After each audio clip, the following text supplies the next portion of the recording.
추수감사절을 맞아 에덴 시니어 케어에서는 한인 시니어들을 위한 특별 감사 축제가 열렸습니다. 워싱턴 통합 노인연합회에서는 독거 노인들을 위한 추수감사절 쌀 나눔 행사를 열었습니다. 추수감사절 연휴 기간 악천후가 몰아닥치고 항공 관제서 부족 사태까지 겹쳐 여행객들이 이중 고행길을 겪고 있습니다. 10월에 미 개인 소비 지출 물가가 소폭 올랐으나 12월 기준금리를 0.25%포인트 더 내릴 가능성은 유지되고 있습니다. 트럼프 새 행정부가 대규모 추방작전에 돌입하겠다고 선언하자 불법 체류자 보호를 선언한 피난처 성역 도시들과 정면 충돌하고 있습니다. 시청자 여러분 안녕하십니까? 워싱턴 뉴스 투데이입니다. 추수감사절을 맞아 에덴 시니어 케어에서는 어르신들을 위한 특별한 행사를 마련했습니다. 쓸쓸히 명절을 보낼 어르신들을 초대해 따뜻한 마음을 나누고 특별한 추억을 만들 수 있는 시간을 마련했다고 하는데요. 그 현장을 류령아 기자가 다녀왔습니다. 추수감사절을 기념하여 한 해의 결실에 감사하는 마음으로 한인들이 함께 모였습니다. 에덴 시니어 케어는 27일 한인 노인들을 대상으로 특별 행사를 열고 명절의 따뜻함을 나누는 시간을 가졌습니다. 올해 저희 에덴 시니어들은요, Count Your Blessing이라고 받은 복을 세워보자라는 구호로 시작을 해서 오늘 또 추수감사절을 맞았습니다. 감사를 하면 할수록 더 풍성함을 느껴지는 그런 기적을 바라면서 지금까지 왔는데요. 외국 생활에서 연세가 드시고 몸이 편찮으시면 이런 명절이 더 외로우시는데요. 다행히 저희 에덴 시니어 가족들은 함께 축제도 하고 음식도 하고 스태프들은 어르신들을 위해 흥겨운 노래와 춤을 선보이며 마치 한국에서 가족과 함께하는 명절 분위기를 연출했습니다. 어르신들은 스태프들의 공연을 따라 노래를 부르고 춤을 추며 행복한 시간을 만끽했습니다. 정말 좋은 곳에 제가 지금 왔다고 생각하고요. 정말 너무 좋아요. 그리고 우리 원장님이야 부원장님 모든 스태프진들이 넘버원 진짜 노인을 위해서 최선을 다해주고 있으니까 우리 솔직히 부족한 게 없어요. 분위기 좋고 또 노인들 참 좋으신 분들 많고요. 정말 이번 추수감사절을 맞이해서 우리 에덴에 계신 많은 분들, 어머님, 아버님들이 다 함께 이렇게 즐겁게 활동하고 노는 거를 보니까 정말 즐겁고 저도 또한 굉장히 반갑고 기분이 좋습니다. 제가 여러 군데를 가봤지만은 여기같이 즐거운 곳은 없어요. 너무나 즐겁고 감사하고. 행사 중간 스태프들은 다리가 불편한 한인 어르신들을 위해 직접 나서서 안마기까지 이동을 도우며 세심한 배려를 보였습니다. 이날 행사에서는 지난 10년간 꾸준히 한인 시니어들을 위해 봉사해온 김상중 장로에게 감사패를 수여했습니다. 에덴 시니어 케어에서 지난 수년간 헌신과 정성으로 어르신들을 위해 봉사해 주신 섬김에 깊은 감사를 표합니다. 봉사 시작해가지고 지금 10년이 다 되겠는데 에덴 시니어에서 한 5,000명을 해드리고 있습니다. 에덴 시니어 케어는 당뇨, 고혈압 등 만성 질환을 가진 시니어들을 위한 맞춤형 식사를 제공하며 1:1 맞춤 서비스를 통해 어르신들의 건강과 편의를 지원하고 있습니다. 이는 고국을 떠난 지 오래됐음에도 여전히 한국의 전통과 식문화를 간직하고 있는 한인 시니어들의 정서와 필요를 세심하게 반영한 접근 방식입니다.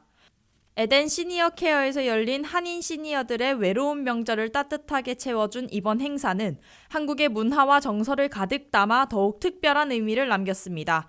WKTV 뉴스 류령아입니다. 워싱턴 통합 노인연합회에서도 추수감사절을 맞아 독거 노인들을 위한 쌀 나눔 행사를 열었습니다. 생활이 어려운 독거 노인, 거동이 불편하신 어르신들과 우울증 등 질병을 앓고 있는 시니어들에게 훈훈한 정을 담은 쌀을 전달했다고 하는데요. 김미연 기자가 취재했습니다. 추수감사절을 맞아 독거 노인에게 쌀을 후원하는 사랑의 쌀 나눔 행사가 열렸습니다. 27일 12시 H마트 버크점에서 열린 이 행사는 독거노인과 거동 불편노인, 우울증 및 치매를 앓고 있는 노인을 대상으로 워싱턴 통합노인연합회에서 15파운드 쌀 150포대를 후원했습니다. 워싱턴 통합노인연합회는 독립과 민주화를 이룩한 이민 1세들이 고령이 됐고 이들이 동포사회에서 한인들의 권익을 신장한 선구자들이라며 후원을 독려했습니다. 예, 안녕하세요. 오늘 통합노인연합에서 추수감사절에 독거노인을 위한 쌀 전달 행사를 H마트에서 하게 됐습니다. 그동안에 후원해 주신 분 대단히 감사합니다. 동포사회 이민 1세들이 벌써 90세, 100세가 돼가지고 앞으로도 100세, 90세 되는 이민 1세들의 독거노인들이나 또는 어르신들 위해서라도 많이 협조해 주시면 감사하겠습니다. 감사합니다. 혼자 거주하는 옥란 씨는 워싱턴 통합노인연합회가 아니었다면 도움을 받지 못했을 것이라며 감사함을 표했습니다. 이렇게 불러주시고 저희들한테 이런 은혜를 베풀어 주니까 저희들 감사할 따름이에요. 1년에 한 번이고 두 번이고 도움 받고 우대창 회장님 아니면은 누가 주는 사람 없어요. 한편 나머지 쌀들은 애난데일 에버그린, 타우슨 아파트, 알링턴 라구드, 엘렌 아파트 등 노인 아파트에서 생활하는 독거노인들에게 전달될 예정입니다. WKTV 뉴스 김미현입니다. 추수감사절 연휴를 맞아 8천만 명이나 여행길에 나서고 있지만 일부 지역에서는 악천후가 몰아닥치고 항공 관제사 부족 사태까지 겹쳐 이중 고행길을 겪고 있습니다. 중서부 북부 지역은 북극 한파와 폭설, 일부 동부 지역은 폭우와 한파, 남가주와 네바다는 폭우와 폭설 등 악천후에 시달리고 있어 연휴 여행길과 블랙 프라이데이 쇼핑에도 악영향을 미칠 것으로 우려되고 있습니다. 올해 추수감사절에는 8천만 명이나 대이동하는 신기록을 세우고 있으나 때맞춘 악천후로 일부 지역에선 발목이 잡히고 고행길이 되고 있습니다. 중서부 북부인 대평원과 온타리오 호수 등지에는 화씨로 0도에서 13도까지 급락하는 북극 한파와 폭우 또는 폭설이 몰아치고 있습니다. 트윈시티 등의 한파는 평년보다 화씨로 15도 내지 25도나 떨어진 것이어서 북극 한파의 기습으로 꼽히고 있습니다. 수요일과 추수감사절 당일에 악천후가 몰아치고 있어 연휴 여행길에서 큰 어려움을 겪고 있습니다. 중서부 북부 지역의 악천후는 뉴욕 서부를 비롯한 남쪽과 동쪽으로 내려오고 있어 추수감사절과 블랙 프라이데이, 주말에는 보다 광범위한 지역에서 한파와 많은 양의 눈비를 체감하게 될 것으로 국립기상센터는 예보하고 있습니다. 이에 따라 8천만 명의 연휴 여행객들 가운데 90%를 차지하고 있는 자동차 여행객들은 주요 고속도로를 주행하는데 앞이 잘 보이지 않고 곳곳에 빙판길이 생겨 큰 위험을 겪고 있습니다. 추수감사절 연휴 여행과 블랙 프라이데이와 주말까지 최대 쇼핑 기간에 북극 한파와 폭우나 폭설 등 악천후로 어려움을 겪고 있는 지역들은 중서부에서 덴버, 캔자스시티, 세인트루이스, 미니애폴리스, 시카고, 디트로이트 등으로 나타났습니다. 동남부의 애틀란타, 남부의 텍사스, 달라스, 어스틴, 휴스턴에도 악천후에 시달리고 있습니다. 남가주와 로키 산맥 지역에는 폭우가 퍼붓고 있고 네바다 지역에는 폭설이 쌓이고 있습니다. 설상가상으로 주요 공항들에서 항공 여행객들이 몰리고 있으나 항공 관제사의 부족 사태가 발생해 항공편이 취소되거나 연발착하는 상황을 겪고 있습니다. 보스턴 로간 공항에서는 항공 관제사 부족 사태로 항공기 운항이 차질을 빚다가 화요일 밤에 해제됐습니다. 이어 뉴저지 뉴악 리버티 공항에도 항공 관제사 부족 사태가 벌어져 항공편 취소나 연발착 사태로 이어지고 있습니다. 서부에서도 라스베가스 해리 리드 공항에선 일정이 잡히지 않은 민간 항공기의 운항이 금지됐습니다. 샌프란시스코 공항에선 짙은 안개와 폭우 때문에 항공기 운항이 일시 중단되기도 했습니다. 미국의 PC 개인 소비 지출 물가가 10월에 연율로 2.3%로 소폭 올라갔으나 12월 기준금리를 0.25%포인트 더 내릴 가능성은 유지되고 있습니다. 그러나 물가 불안 요소로 연준이 다소 신중한 태도를 취하고 있어 새해 1월에는 기준금리 인하를 일단 건너뛰게 될 것으로 예상되고 있습니다. 미국의 두 가지 물가지수 가운데 전역에서 소비자들이 직접 지출하는 PCE 물가가 소폭 올라갔으나 경제 분석가들의 예측과 부합해 악화되지는 않은 것으로 나타났습니다. 연준이 선호하는 PCE 개인 소비지출 물가는 10월에 전달보다 0.2% 올랐고 전년보다는 2.3% 인상된 것으로 나타났다고 연방 상무부가 발표했습니다. 10월 PCE 물가가 2.3%를 기록한 것은 9월의 2.1%에서 다시 소폭 올라간 것입니다. 상품 가격은 0.1% 떨어진 반면 서비스 가격은 0.4% 올라 물가 오름세를 불러왔습니다. 변동이 심한 식품과 에너지 가격을 제외한 코어 PCE, 즉 근원 개인 소비지출 물가는 10월에 전달보다 0.3% 올랐고 전년에 비하면 2.8% 인상됐습니다. 근원 개인 소비지출 물가도 9월에 2.7%에서 소폭 올라간 것입니다. 10월에 미국민들의 소득은 전달보다 0.6%나 대폭 증가했습니다. 반면 개인 소비지출은 전달보다 0.4% 늘어나 번 돈보다 덜 썼음을 보여주고 있습니다. 연준이 기준금리 정책을 결정할 때 참조하는 PCE와 코어 PCE가 소폭 올라갔으나 경제분석가들의 예측과 거의 부합해 특이한 변화는 없을 것으로 보입니다. 이에 따라 12월 18일 열리는 올해 마지막 기준금리 정책회의에서도 기준금리를 0.25%포인트 소폭 내릴 가능성이 유지되고 있습니다. CME 그룹의 투자자들은 연준이 올해 마지막 회의인 12월 18일에도 기준금리를 0.25%포인트 내려 4.25 내지 4.5%로 추가 인하할 가능성이 70%나 되는 것으로 잡았습니다. 그럴 경우 연준은 2024년에만 기준금리를 9월 18일 한꺼번에 0.5% 내리는 빅컷을 단행하고 11월 7일과 12월 18일에는 0.25%포인트씩 두 번 0.5%포인트를 내리게 됩니다. 결국 2024년 한 해에는 기준금리를 모두 3차례에 걸쳐 1%포인트나 낮추게 됩니다.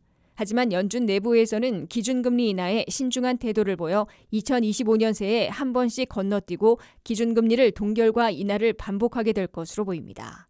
새해 첫 회의인 2025년 1월 29일에는 기준금리를 4.25 내지 4.5에서 유지시킬 동결 가능성이 61.4%로 가장 높은 것으로 나타났습니다. 이에 비해 내년 3월 19일 회의에선 동결 가능성이 41%로 인하 가능성 40%로 팽팽하게 갈리고 있습니다. 트럼프 새 행정부가 대규모 추방작전에 돌입하겠다고 선언하자 불법 입국자 보호를 선언한 피난처 도시들과 출범 전부터 충돌하고 있습니다. 톰 호먼 트럼프 국경총수는 텍사스 주지사와 접경 지역을 방문하고 범죄 경력이 있는 불법 입국자와 불법 체류자 추방 작전을 방해하는 도시들에 대해선 연방기금을 삭감하고 형사처벌하게 될 것이라고 경고했습니다. 한면태 기자의 보도입니다. 미국 사상 최대 규모의 불법 이민자 추방을 공언해온 트럼프 새 행정부가 이민자 보호를 선포한 생츄리 시티, 즉 피난처 성역 도시들과 출범 전부터 정면 격돌하고 있습니다. 트럼프 이민 단속과 추방 적전에 불참하고 협조하지 않는 것은 물론 저항할 뜻까지 선언하고 있는 피난처 성역 도시들은 뉴욕시, 로스앤젤레스, 샌프란시스코, 덴버, 시카고, 보스턴, 필라델피아, 워싱턴 DC를 비롯해 무려 600여 곳이나 있는 것으로 나타났습니다. 민주당 아성들은 이들 피난처 성역 도시들에서 불법 이민자 추적과 체포, 구금과 대규모 추방이 1기 때 이어 2기에서도 차질을 빚을 조짐이 나오자 추방사령관으로 불리는 톰 호먼 트럼프 국경총수가 전면전에 나서고 있습니다. 톰 호먼 국경총수는 그렉 에버트 텍사스 주지사와 함께 텍사스와 멕시코 접경 지역을 방문한 자리에서 트럼프 2기 행정부의 대규모 추방 작전은 불법 이민자들이 대규모로 있기 때문에 반드시 시행될 것이라고 강조했습니다. Let me be clear. There is going to be a mass deportation because we just finished a mass illegal immigration crisis on the border. 특히 이민 판사들이 최종 추방령을 내린 불법 이민자들만 해도 수백만 명이 있기 때문에 모든 법적 절차를 마치고도 미국에서 나가지 않고 있는 외국인들부터 내보내는 것으로 톰 호먼 국경총수는 밝혔습니다. 톰 호먼 국경총수는 트럼프 새 행정부의 대규모 추방 작전에 불참하거나 협조하지 않고 심지어 방해하려는 도시들은 중범죄로 형사처벌받을 수 있다는 경고의 메시지를 보낸다면서 선을 넘지 말고 우리를 테스트하지도 말라고 경고했습니다. And I'm sending a message for the people that said they're going to get in our way. Don't cross that line. This is a felony to knowingly harbor and conceal illegal alien from immigration authorities. Don't test us. 트럼프 새 행정부 이민정책팀에서는 이른바 피난처 성역 도시들에 대해서는 치안과 교통, 주택 등에서 제공하고 있는 연방 자금 지원을 보류하거나 대폭 삭감하는 방안을 논의하고 있습니다. 트럼프 일기 행정부에서도 사법당국의 범죄와의 전쟁 지원 예산을 삭감하려 했다가 법적 투쟁을 겪은 바 있으나 2기에서도 연방자금 삭감 카드를 다시 꺼내들고 있습니다. 탐험원 국경청사는 대규모 이민 단속과 추방작전을 고의로 방해하는 성역도시들의 시장들에 대해서는 감옥에 보낼 것이라는 강경 발언도 주저하지 않고 있습니다. In the Denver mayor, we agree on one thing. He's willing to go to jail. I'm willing to put him in jail. We're going to enforce the law, period. And they're not going to stop us. 톰 국경청사는 팍스뉴스에 출연해 트럼프 이민 단속과 추방작전에 지역 경찰을 보내 맞서겠다고 발언했다가 번복한 브랜든 존슨 덴버 시장에 대해 그가 감옥 갈 용의를 밝힌 것과 같이 나도 그를 감옥에 가게 할 용의가 있다고 경고했습니다. 트럼프 새 행정부가 형사범죄자 최종 추방령을 받은 이민자들부터 추적 체포하고 일시 구금하고 있다가 신속 추방하는 대규모 추방작전에 돌입하면 한인 거주 대도시들이 거의 전부 포함된 피난처 성역도시들에서 정면 충돌하고 법적 투쟁으로 번질 것으로 예상되고 있습니다. WKTV 뉴스 한면택입니다. 이상으로 워싱턴 뉴스투데이를 마치겠습니다. 시청해주신 여러분 고맙습니다.